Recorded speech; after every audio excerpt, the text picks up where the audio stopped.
로마서 1장 24절로 32절까지 말씀을 한 절씩 교독하겠습니다. 제가 먼저 24절 말씀 봉독합니다.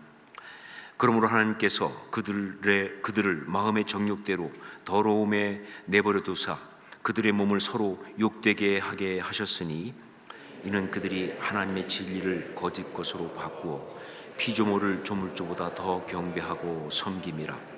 주는 곧 영원히 찬송할 이시로다. 아멘. 이 때문에 하나님께서 그들을 부끄러운 욕심에 내버려 두셨으니 곧 그들의 여자들도 순리대로 쓸 것을 바꾸어 영리로 쓰며 그와 같이 남자들도 순리대로 여자 쓰기를 버리고 서로 향하여 음욕이 불릴 듯하며 남자가 남자와 더불어 부끄러운 일을 행하여 그들의 그릇됨에 상당한 보응을 그들 자신이 받았느니라. 또한 그들이 마음에 하나님 두기를 싫어하며 하나님께서 그들을 그 상실한 마음대로 내버려 두사 합당하지 못한 일을 하게 하셨으니 곧 모든 불의, 추악, 탐욕, 악의가 가득한 자요 시기, 살인, 분쟁, 사기, 악독이 가득한 자요 수군수군하는 자요 비방하는 자요 하나님께서 미워하시는 자요 능욕하는 자요 교만한 자요 자랑하는 자요 악을 도모하는 자요 부모를 거역하는 자요 우매한 자요 배약하는 자요 무정한 자요 무자비한 자라. 함께 읽습니다. 그들이 이 같은 일을 행하는 자는 사형에 해당한다고 하나님께서 정하심을 알고도 자기들만 행할 뿐 아니라 또한 그런 일을 행하는 자들을 옳다 하느니라. 아멘. 사람들이 말을 하거나 글을 쓸 때 때때로 이 파격적인 표현을 할 때가 있습니다. 근데 이렇게 파격적인 표현을 하는 것은요, 무엇인가 중요한 것을 강조하기 위해서 그래서 그렇게 하는 거예요. 자, 오늘 본문이 바로 그 파격적인 표현을 담고 있습니다. 오늘 본문에서 바울 사도는요, 하나님의 성품과 그리고 그 하나님의 역사심을 말하면서 쓰기에는 어떻게 보면 너무나 격에 맞지 않는 그런 파격적인 표현을 쓰고 있는 거예요. 그것도 3번씩이나 반복해서 쓰고 있습니다. 그걸 한번 보도록 하겠습니다. 우선 첫 번째가 24절 말씀입니다. 24절을 함께 읽겠습니다. 그러므로 하나님께서 그들을 마음의 정욕대로 더러움에 내버려 두사 그들의 몸을 서로 욕되게 하게 하셨으니. 뭔지 아시겠죠? 두 번째는 26절입니다. 같이 읽도록 하겠습니다. 이 때문에 하나님께서 그들을 부끄러운 욕심에 내버려 두셨으니 곧 그들의 여자들도 순리대로 쓸 것을 바꾸어 영리로 쓰며. 그리고 세 번째는 28절입니다. 같이 읽도록 하겠습니다. 또한 그들이 마음에 하나님 두기를 싫어하며 하나님께서 그들을 그 상실한 마음대로 내버려 두사 합당하지 못한 일을 하게 하셨으니. 여러분, 오늘 말씀은요, 인간의 죄악을 고발하는 그런 말씀입니다. 지난주에 나누었던 앞부분에서는요, 영적인 어떤 죄악, 영적인 타락을 이야기했다고 한다면 이제는 그 뒤이어서 바로 윤리 도덕적인 그러한 범죄들, 인간의 삶 전반에 걸쳐서 나타나는 어떤 불의한 인간의 죄악을 고발하고 있습니다. 자, 그런데 이 부분에서 바울 사도가 계속 반복적으로 아주 파격적인 표현을 쓰고 있는데 그것이 바로 뭐냐? 내버려 두셨다라는 거예요. 파라디돔이란 말이죠. 내버려 두셨다 하는 말을 쓰고 있어요. 세 번째는요, 그냥 그렇게 내버려 두셨다만이 아니라 그 앞에 상실한 대로라는 표현까지 덧붙이면서 이렇게 반복해서 쓰고 있습니다. 왜 그럴까요? 무슨 메시지를 주기 위해서 이렇게 했을까? 그래요, 이것은 일종의 반어법입니다. 하나님은요, 당신이 지은 인간을 포기하시는 법이 없으세요. 여러분, 인간을 구원하기 위해서 친히 하나님이 인간의 몸을 입고 이 땅에 오신 분이세요. 뿐만 아니라 우리를 구원하기 위해서 십자가에 달려 죽으시기까지 한, 정말 그 말도 안 되는 스칸달론, 그 스캔들을 무릅쓰면서까지도 그 모든 일을 행하신 그런 분이신데, 하나님은 절대 당신이 지으신 인간을 포기하시는 분이 아니세요. 자, 그런데 이걸 가장 잘 알고 있는 바울 사도가 이런 표현을 내버려 두셨다, 이런 표현을 쓰고 있는 것은요, 바로 너무나 중요한 메시지를 강조하기 위해서, 반어법적으로 이렇게 표현을 하고 있는 것이다. 자, 그렇다면 그 중요한 메시지가 무엇인가? 첫째로, 인간은 하나님이 없으면, 즉 하나님과 멀어지면 정말 처참하게 타락할 수밖에 없다는 것, 그것입니다. 인간은요, 하나님이 없으면 타락할 수밖에 없다는 것, 바로 그거예요. 우리 25절 말씀을 함께 읽겠습니다. 같이 읽습니다. 이는 그들이 하나님의 진리를 거짓 것으로 바꾸어 피조물을 조물주보다 더 경배하고 섬김이라. 주는 곧 영원히 찬송할 이시로다. 아멘. 여기 이는이란 말, 즉 인간이 그렇게 타락한 이유는 바로 하나님을 버리고 떠났기 때문에, 우상 숭배를 했기 때문에 그렇다, 그런 이야기예요. 그래요, 인간은요 하나님이 없으면 절대적으로 타락하게 되어 있습니다. 왜냐하면요, 인간은요 하나님이 없으면요 동물이기 때문에 그래요. 하나님이 없으면 동물이 되기 때문에 그런 거예요. 여러분, 우리 인간을 지을 때 하나님께서 어떻게 지었습니까? 하나님의 형상대로 지었잖아요. 이 하나님의 형상이란 말은요, 인간이 갖고 있는 인간의 가장 아름다운 것, 귀한 것을 다 함축한 그런 핵심 단어예요. 자, 그런데 그런 하나님의 형상대로 지은 인간에게서 하나님이 없으면 그럼 뭐가 남아요? 하나님이 없으면 결국 뭐예요? 인간은 동물밖에 남는 것이 없는 거예요. 혹시 여러분 생각에 그래도 인간에게는 의지가 있지 않은가? 동물과는 달리. 혹은 인간은 이성적 어떤 존재가 아닌가? 동물과 달리. 이렇게 생각할지 모르겠지만 여러분, 하나님이 없으면요 인간의 그 의지는, 인간의 그 이성은요 마치 전원 플러그가 뽑혀버린 전자기기 같아서, 잠시는 뭐 배터리로 좀 작동이 될지 모르겠지만 결국은 뭐예요? 다 소진되고 작동되지 않는 무용지물과 같은 그런 것이다. 결국은 본능과 그리고 동물적인 어떤 욕심이 지배하는 그런 상태가 되고 만다는 것이죠. 그래요, 인간은 하나님 없이는요 타락할 수밖에 없습니다. 그래서 바로 이 사실을 내버려 두셨다는 표현으로 바울 사도가 강조하고 있는 거예요. 그렇기 때문에 이 케제만이라고 하는 신학자는요 로마서의 이 부분을 해석하면서 다음과 같은 통찰을 말했습니다. 여기에서 우리가 볼 수 있는 중요한 것은 도덕적인 남용은 하나님의 진노의 결과이지 진노의 이유가 아니라는 것이다. 여기에서 우리가 볼 수 있는 중요한 것은 도덕적인 남용, 그 범죄 타락은 하나님의 진노의 결과이지 진노의 이유가 아니라는 것이다. 예, 그렇습니다. 어떤 면에서 우리가 타락했기 때문에, 우리가 범죄했기 때문에, 도덕적으로 우리가 타락해서 그래서 하나님이 우리한테 진노한 것이 아니고, 즉 그것이 진노의 이유가 아니고, 바로 우리가 하나님을 떠나서 우상 숭배하면서 하나님과 관계를 끊어버렸으니까, 그래서 하나님이 진노하셔서, 그래서 우리가 관계가 끊어지니까, 그러니까 우리는 타락할 수밖에 없게 되었다, 그 얘기라고요. 하나님과 관계가 끊어졌기 때문에 그래서 우리는 타락한 것이다. 이게 아주 기가 막힌 영적인 통찰인 것이죠. 미국에 아주 영향력 있는 목사님 중에 한 분으로 고든 맥도날드라는 분이 있습니다. 골든 맥도날드. 이분은 목회도 굉장히 잘했고요, 또 IVF라고 하는 그 선교단체의 총재도 지냈고, 또 신학교에서 가르치기도 해서 유명한 분이기도 하지만, 그러나 특별히 이분은요 기독교 베스트셀러 작가입니다. 이분이 쓴 책이 그야말로 정말 영향력 있는 굉장한 그런 그 좋은 책들이었어요. 그래서 그것으로 유명한 분이에요. 특별히 그가 정말 처음 아주 대박을 낸 그런 그 기독교 베스트셀러 그 책이 바로 내면 세계의 질서와 영적 성장이라는 책이에요. 1984년도에 처음 나왔는데, 내면 세계의 질서와 영적 성장. 근데 이 책은요 정말 그 너무 유명한 책인데, 많은 사람이 이 책에서 특별히 은혜 받는 부분이 어디냐, 이 첫 부분에 나오는, 앞에 부분에 나오는 싱크홀 현상이라는 겁니다. 싱크홀 현상, 우리말로 말하면 함몰 웅덩이 현상이다, 이렇게 번역할 수 있겠죠.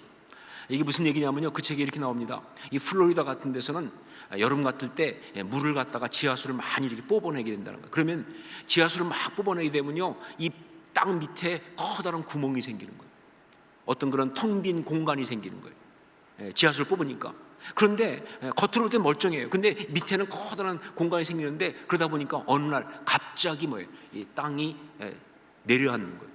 지표가 함몰되면서 웅덩이가 생기는 거예요. 싱크홀. 도로가 갑자기 내려가기도 하고, 거기에 이 건물이 무너져 내리기도 하고, 사람이 빠지기도 하고, 차가 빠져 들어가기도 하고, 그런 일이 벌어진다는 것이죠. 자, 그런데 바로 이런 일이 영적인 세계에서도 있을 수 있다는 것이죠. 즉, 하나님과 관계가 온전히 되어 있지 않으면 당장 볼 때는 문제가 없어요. 지표면이 괜찮은 것처럼. 하지만 자기의 내면이 뭐예요? 텅 비기 시작하는 거예요. 여기에 어떤 그런 공간이 생기기 시작하는 거예요. 그러다가 어느 날 갑자기 뭐예요? 싱크홀처럼 삶이 무너져 내리는 어떤 범죄에, 어떤 그런 타락에 빠질 수밖에 없다는 것이죠. 사람이 어떤 실수하고 죄를 저지르는 것은요, 그냥 어쩌다 보니까 혹은 어떤 재수가 없어서 그게 아니에요. 그의 내면이 비었기 때문에. 이 내면이 텅 비어 있으니까 그냥 무너져 내리는 거예요, 사실은. 그 삶이 무너져 내리는 싱크홀 현상이다, 그 말입니다. 자, 그런데 이 책이 더 유명해진 이유가 있어요. 그건 바로 뭐냐? 이 책의 저자인 이 골든 맥도날드 목사님이요, 바로 이 책을 쓰고 3년 뒤 1987년도에 책 내용 그대로 본인이 무너졌어요. 어느 날 말도 안 되는 그런 혼외 사건을 고백하면서 무너졌어요. 그래서 이 책이 정말 더 유명해진 거예요. 자, 그런데 참 감사하게도 이 목사님은 자기의 죄를 다 인정하고 회개하고 그리고 근신하고 그러면서 정말 하나님 앞에서 그 모든 것을 갖다가 다 자복한 결과 하나님께서 다시 그를 부르셔서, 그래서 다시 회복돼서 사역을 시작했는데 이전보다 훨씬 더 깊이 있는 사역을,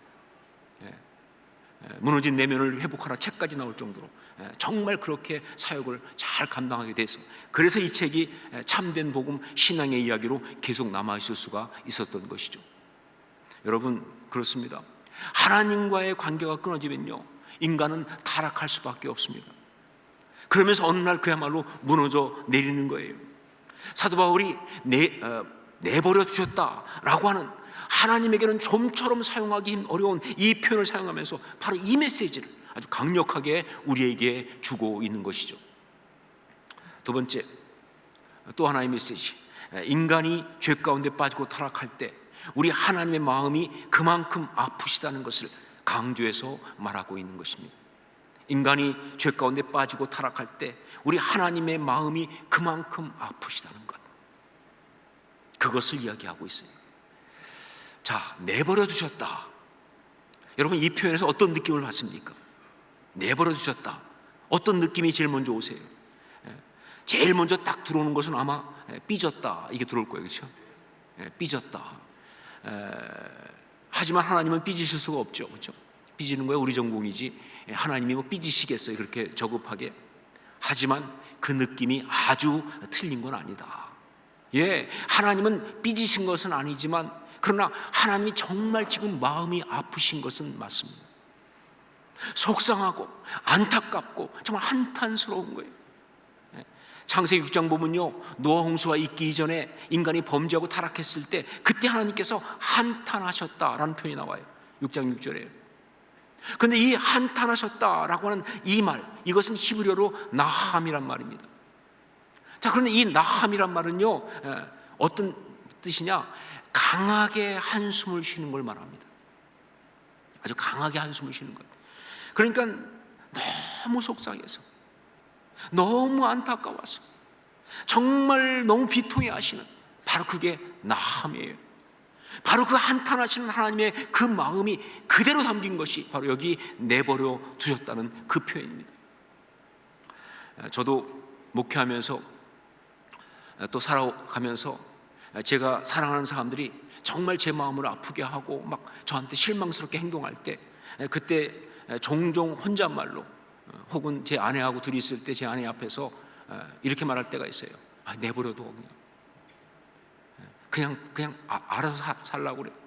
나 상관 안 하겠어. 그냥 자기가 책임지라고 그래. 마음대로 살라고 그래. 그렇게 말할 때가 있어요. 근데 여러분, 절대 그것은요 포기가 아닙니다. 포기 못하죠, 사실은. 만약에 그게 포기였으면 제가 여기 서 있지도 않아요. 그렇죠? 다만 마음이 아픈 거예요. 너무 아픈 걸 그렇게 표현하는 거예요. 너무 속상하니까. 여러분, 우리 하나님에게 버려두셨다라는 표현을 쓴 것도 바로 그런 뜻입니다. 예, 우리가 범죄할 때 우리 하나님의 마음은 정말 아프십니다. 우리가 타락할 때 우리 하나님의 마음은 찢어지시는 거예요. 우리가 죄에게 굴복당하고 그리고 죄에게 농락당할 때 우리 하나님의 가슴은 미어지신다고요. 바로 그것을 성령께서 오늘 말씀을 통해서 우리에게 말씀하고 있습니다. 그 하나님의 마음을 잊지 말라고, 그 하나님의 마음을 알아야 한다고. 자, 그렇다면 하나님이 이렇게 내버려 주셨다는 표현을 쓸 만큼 그렇게 안타까운 인간의 그 죄악, 어떤 그 인간의 타락은 어떤 것일까? 오늘 말씀엔 여러 가지 중에 두 가지가 나와요. 그런데 이 두 가지는요, 믿지 않는 인간에 대한 어떤 그 불의, 그들의 어떤 죄악에 대한 고발일 뿐만 아니라 동시에 이것은 바로 우리에게 이런 메시지입니다. 절대로 우리가 범해서는 안 되는 것이라는 메시지. 이 죄악은 절대로 우리가 범해서는 안 된다 하는 겁니다. 자, 첫 번째가 뭐냐? 바로 하나님이 세우신 질서를 파괴하는 그런 죄, 그것입니다. 하나님께서 세우신 질서를 파괴하는 그런 죄를 말합니다. 우리 26절로 27절 말씀을 함께 읽겠습니다. 26절 27절 같이 읽습니다.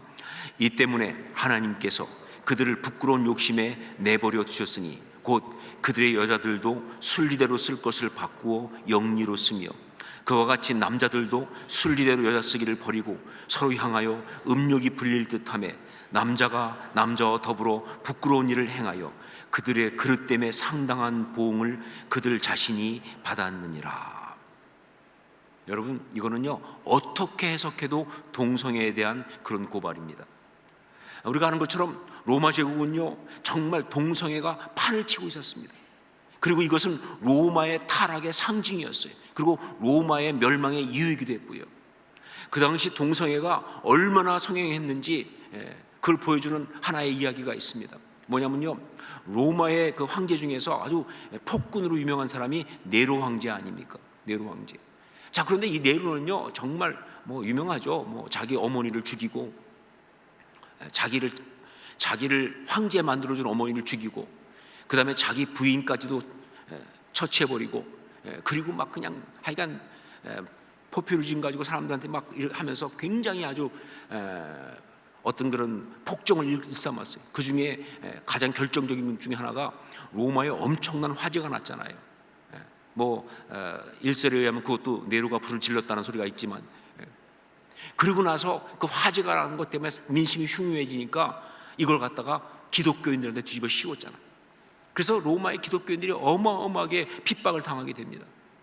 자, 그런데 이런 그 폭군 네로가 결국은 그런 폭정 때문에 이제 어떤 그 저항을 받게 되고, 그래서 반란, 쿠데타가 일어나는데, 그래서 네로를 물리치고 다시 쿠데타로 해서 왕이 된 사람이 갈바 장군이라는 사람이, 이 갈바 장군이 쿠데타를 일으켜서 이제 황제가 됩니다. 자, 그런데 이 갈바 장군이 황제가 되면서 네로가 했던 건 다 처리했어요.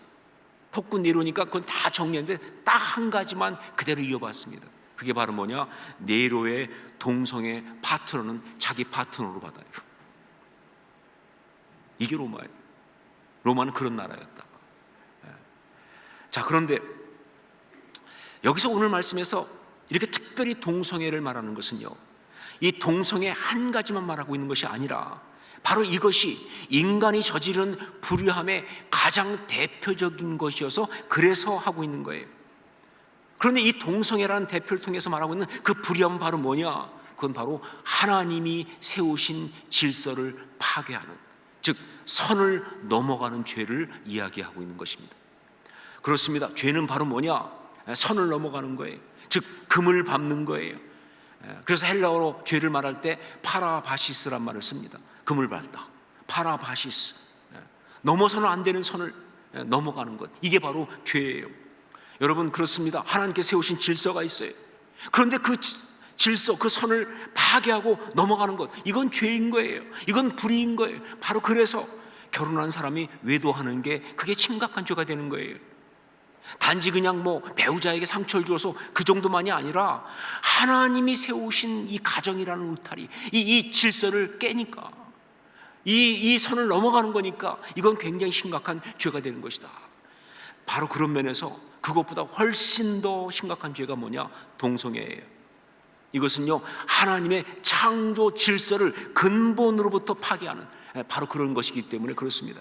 그리고 오늘 말씀에도 보면은요, 동성애의 죄를 고발하면서 뭐라고 말하고 있습니까? 순리대로 쓸 것을 바꾸어 영리로 쓰며 그러잖아요. 그죠? 순리대로 쓸 것을 바꾸어 영리로 쓰며, 순리가 뭐예요? 하나님의 질서입니다. 이걸 깨고 바꾸어 영리로 쓰며 질서를 파괴하고, 그런 것이 바로 동성애라는 거예요. 그래서 이것은 아주 심각한 죄가 된다. 자, 그렇다면 왜 그렇게 사람들은 하나님의 질서, 즉 선을 자꾸 넘어가려고 하느냐? 아니, 뭐 넘어가지 말라면 안 넘어가면 되는 거 아니에요? 금 밟지 말라면 안 밟으면 되는데, 그런데 왜 자꾸 선을 넘어가려고 하느냐? 그건요, 오늘 말씀이 있는 대로 딱 이유는 한 가지예요. 바로 부끄러운 욕심, 음욕, 즉 죄의 욕망 때문에 그런 거예요. 절대로 무슨 거룩한 의도가 있어 그런 거 아니에요. 무슨 대단한 어떤 이유가 있는 것이 아니에요. 혹은 요즘 말하는 것처럼 그렇게 태어났기 때문에 그런 것도 아니에요. 오직 죄된 욕망 때문에 그런 것입니다. 사실 저는 동성애 때문에 고통하는 사람들을 개인적으로 많이 알고 있고, 또 상담도 했기 때문에, 그래서 저는 무조건 그들을 죄악시하고 정죄해서는 안 된다고 생각합니다. 전 교회에서 보면 동성애 어떤 죄에 있는 사람들을 막 너무 죄악시하고 정죄하고 그러는데, 제가 볼 때 그것은 일종의 잔인함이고 일종의 악함이에요. 교회 공동체 가운데 정말 그럴 때가, 아쉬울 때가 많아요. 오히려 세상보다 더 잔인해요. 죄 지은 사람, 어떤 그런 죄 가운데 있는 사람을 갖다가 막 짓밟아요. 그건 어떻게 보면 자기 속에 있는 또 다른 죄일 수밖에 없어요. 여러분, 동성애 문제에 빠진 사람, 그들은요 원하지 않게 그런 성적인 잘못된 취향이 생긴 거예요. 그 이유는 뭐 여러 가지 말할 수 있죠. 근데 정확하게 뭔지는 다 아직은 모릅니다. 성장기에 뭐 성 정체성의 문제도 있을 수 있고, 뭐 부모의 역할 문제도 있을 수 있고, 뭐 여러 가지 있을 수 있지만, 그런데 정확하게 규명할 수는 없어요. 그런데 그렇기 때문에 여러분, 그들을 도와줘야 합니다. 바로 그들이 그 잘못된 성적인 취향에서 벗어날 수 있도록 도와주는 게 중요한 거예요.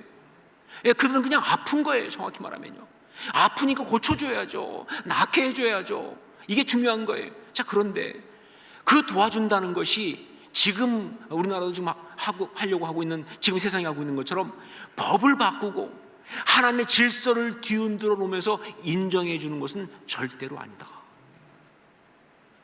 동성애 괜찮은 거야. 그들도 인권이 있어. 그러니까 그들도 인정해 줘야 돼. 동성애자로서 살 수 있도록 해줘야 돼. 동성애 파트너에도 가족 무슨 결과를 줘야 돼. 그건 절대로 아니다. 특히 인권을 말하는데, 제가 볼 땐 그래요. 그거는요, 그들의 인권을 존중해 주는 것이 아니라 오히려 그들을 최종적으로 저주하는 것이다. 왜냐하면요, 그렇게 인정해 준다고 그들이 행복해지지 않아요. 그들의 자존감이 살아나지 않습니다. 제가 동성애 문제인 사람들 상대해보면요, 이미 동성애자가 됐다는 자체가 자기한테는 정말 끔찍한 수치예요. 본인들도 정말 비참해요. 어떻게 할 줄을 몰라요. 근데 못 벗어나는 거예요. 근데 그거에 대해서 동성애 괜찮아, 해도 돼 라고 한다고 해서 이게 괜찮아지겠느냐? 아니요, 이미 무너져버린 비참한 마음들인데 그건 아니에요. 동성애 그 자체는요, 하나님의 질서를 파괴하는 죄이기 때문에 절대로 그대로 인정해 줄 수는 없는 것이다. 자, 여하튼 가장 중요하게 보는, 우리 하나님이 상실한 대로 내어버려 둘 만큼 그렇게 안타까워하시는 죄는 무엇인가? 그건 바로 하나님의 질서를 파괴하는 것, 하나님이 정하신 그 선을 넘어가는 것, 이것이 바로 죄라는 거예요. 전 여러분이 하나님의 사람이라면 목숨을 걸고 이거 지키셔야 합니다. 어떤 경우에도 하나님의 질서를 내가 파괴하지 않겠습니다. 하나님이 정하신 선을 넘지 않겠습니다. 이건 너무 중요한 것이다.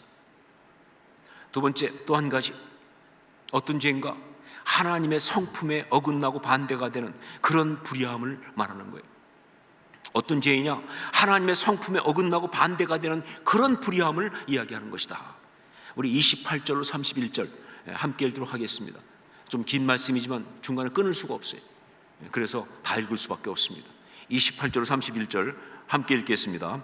또한 그들이 마음에 하나님 두기를 싫어하며 하나님께서 그들을 그 상실한 마음대로 내버려 두사 합당하지 못한 일을 하게 하셨으니 곧 모든 불의, 추악, 탐욕, 악의가 가득한 자요, 시기, 살인, 분쟁, 사기, 악독이 가득한 자요, 수군수군하는 자요, 비방하는 자요, 하나님께서 미워하시는 자요, 능욕하는 자요, 교만한 자요, 자랑하는 자요, 악을 도모하는 자요, 부모를 거역하는 자요, 우매한 자요, 배약하는 자요, 무정한 자요, 무자비한 자라. 여기 열거되고 있는 이 구체적인 21가지 죄의 이야기. 여러분 셀 필요가 없습니다. 21가지 맞습니다. 제가 다 쉬어갖고 나왔어요. 21가지. 그런데 이게 21가지가 이게 잘 정리가 잘 안 돼요. 쫙 늘어놨는데 그런데 이게 잘 요약이 안 돼요. 제가 그래도 옛날 그 쪽집게 과외 선생 출신이기 때문에 나름 요약 정리를 잘하는 편인데 이건 잘 요약이 안 돼요. 무엇으로 이걸 꿰 수 있을까 하나로. 이 죄악들을 도대체 어떻게 요약할 수 있을까? 그걸 좀 해보려고 뭐 주석도 찾아보고 뭐 하나하나 뭐 의미를 연구해봤는데 아주 혼돈스러워요. 자, 그런데 그런 가운데 가만히 이걸 보다 보니까 여기에 이 열거된 이 모든 죄악의 공통점이 있어요. 이걸 하나로 묶을 수 있는 어떤 중요한 포인트가 있어요. 그것이 바로 뭐냐? 이 모든 죄악들은요, 한마디로 말하면 우리 하나님의 성품과 반대되는 하나님께서 미워하시는 바로 그런 것들이다 하는 겁니다. 하나님께서 미워하시는 그런 것들이다. 여러분, 그래서 이제 28절에 보면요, 그들이 마음에 하나님 두기를 싫어하며 이런 표현을 썼고요. 그리고 30절에는요, 하나님께서 미워하시는 자요라는 표현을 쓰고 있는 거예요. 여기 이 하나님께서 미워하시는 자, 이것은 헬라어로는 데우스 튀게스란 말입니다. 데우스 튀게스, 데우스가 하나님이니까 데우스 튀게스, 하나님께서 미워하시는 자. 그런데 이 말을 번역하면서 어떤 사람들은 이렇게 생각하는 사람이 있어요. 여기 지금 21가지 죄가 쫙 열거되고 있으니까 죄를 따진다면 뭐예요? 그들의 죄니까 하나님을 미워하는 자, 이렇게 하는 게 맞지 않느냐, 이렇게 생각해요. 그래서 이걸 갖다 데우스티게스를 하나님을 미워하는 자로 번역하는 경우가 있는데 이건 잘못됐습니다. 아니요, 오늘 우리 성경에 나온 그대로 하나님께서 미워하는 자가 맞아요. 데우스티게스. 그렇다고 한다면요, 결국 이게 무슨 얘기냐? 이것은 어떤 특정한 어떤 죄가 아니라 바로 지금 21가지 이 죄악의 성격을 다 말해주고 있는 어떤 그런 핵심이다. 여기 있는 이 21가지는요, 정말 우리 하나님께서 싫어하시는 하나님의 성품과 어긋난 하나님께서 미워하시는 그 모든 걸 열거한 거예요. 뭐 대단한 것이 아닐 수 있어요. 솔직히 우리가 말할 때 뭐 수근수근 하는 게 그게 뭐가 문제가 되겠습니까? 그냥 취미생활이지. 뭐 크게 해가 되겠어요, 그렇죠? 아니 무정한 거, 아니 뭐 내가 성격이 원래 차가운 걸 어떡하라고?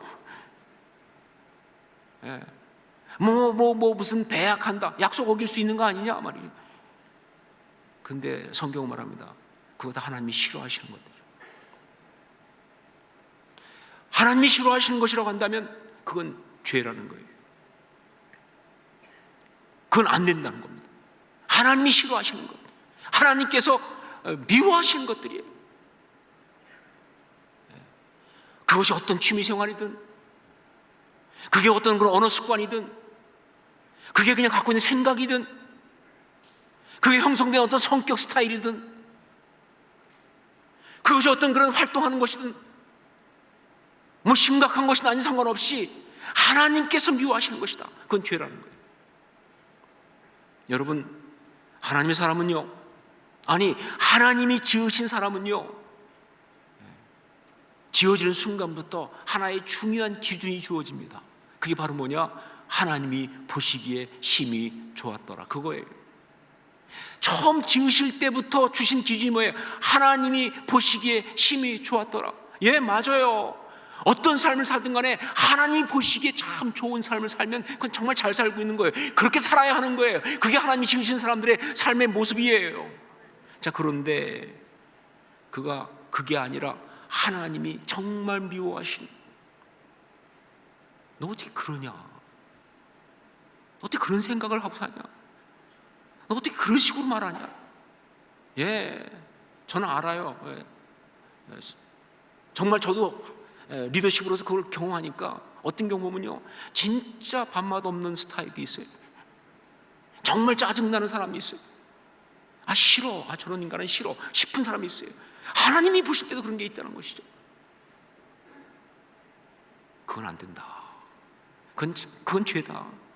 정말 상실한 대로 내버려 두신다는 표현을 쓰실 만큼 우리 하나님을 속상하게 하시는, 안타깝게 하는 그런 죄가 된다는 것이죠. 하나님의 성품에 어긋나는, 하나님께서 미워하시는 어떤 그런 것 무엇이든지 간에 상실한 마음대로 내버려 두사, 이것이 오늘 말씀의 제목입니다. 오늘 이것을 보면서 두 가지의 결단을 해야 합니다. 하나는 뭐냐? 무엇보다 먼저 이 말이 정말 우리 삶에 절대 있어서는 안 된다는 그런 결단이에요. 다른 어떤 것보다 상실한 대로 내어버려 두사, 이게 절대로 내게 적용돼서는 안 됩니다. 하나님 나를 그냥 상실한 대로 내버려 두는 그런 지경에 절대 들어가지 않겠습니다. 살아가면서 우리가 실수할 수 있어요. 범죄할 수 있어요. 하지만 그 다음에 깨달아야죠. 하나님께서 정말 이거 기뻐하지 않으시는구나, 하나님께서 속상해 하시는구나, 그걸 깨달아야죠. 하나님께서 치시는구나, 알아야죠. 돌아오라고 말씀하시는구나, 들어야죠. 그런데 무시하고 그냥 내버려 두어가지고 결국 그것이 상실한 대로 버려두시는 데까지 가버린다면요, 이건 안 된다는 거예요. 이건 절대로 안 된다. 여러분, 맞아도 하나님께 맞아야죠. 혼나도 하나님께 혼나야죠. 하나님이 저를 포기하시는 일은 절대로 안 됩니다. 이게 우리의 중요한 영성이에요. 이 결단이 중요합니다. 하나님, 절대로 저를 포기하지 말아 주십시오. 거기까지 가지 않기를 정말 원합니다. 성령님 역사하여 주시옵소서. 이게 첫 번째 우리 기도 제목이죠. 두 번째, 또 한 가지, 이런 안타까운 상황에 있는 사람들과 세상을 보면서 우리도 하나님의 그 아픈 마음을 품고 그들을 섬기겠다는 그러한 결단입니다. 여러분, 세상은요 그냥 잘 가고 있는 거 절대 아니에요. 나름 잘 살고 있는데 왜? 아니요, 잘 살고 있는 거 아니에요. 그냥 둬도 괜찮은 곳이 아니에요. 그들만 나름대로 괜찮은 거 아니에요. 그 세상 때문에 우리 하나님 마음이 아프시다고요. 지금 세상은 그냥 나하고 상관없는 것이 아니에요. 그냥 나와 세상 무슨 상관이 있어, 그냥 저것들은 저도 살고 우리끼리 아니, 그렇지 않아요. 그들을 보면 우리 하나님 마음이 아픈데, 그런데 어떻게 그게 나하고 상관이 없겠습니까? 정말 그렇기 때문에 그런 세상을 보면서, 그런 사람들을 보면서 우리가 정말 우리 하나님의 그 마음 가지고, 그 안타까운 마음 가지고 위에서 기도하고 정말 섬기고 찾아가서 복음 전하고 그들한테 돌아오라고 예수를 믿어야 한다고 이야기하고 그렇게 세상을 섬기는 그런 결단, 이게 우리한테 중요한 거예요. 여러분, 어떤 경우에도 하나님이 포기하지 않은 사람을 내가 먼저 포기한 일은 없어야 합니다. 하나님의 그 마음을 갖다가 우리가 갖고 있다면 절대 우리가 그냥 내 생각대로 접을 수 없다, 그 말입니다. 이것이 또 하나의 우리의 결단이기도 한 것이다. 이 두 가지 제목 가지고 이 시간 함께 통성으로 같이 기도하도록 하겠습니다. 정말 이 두 가지 제목 가지고 결단하면서 간구하면서 함께 통성으로 같이 기도하겠습니다.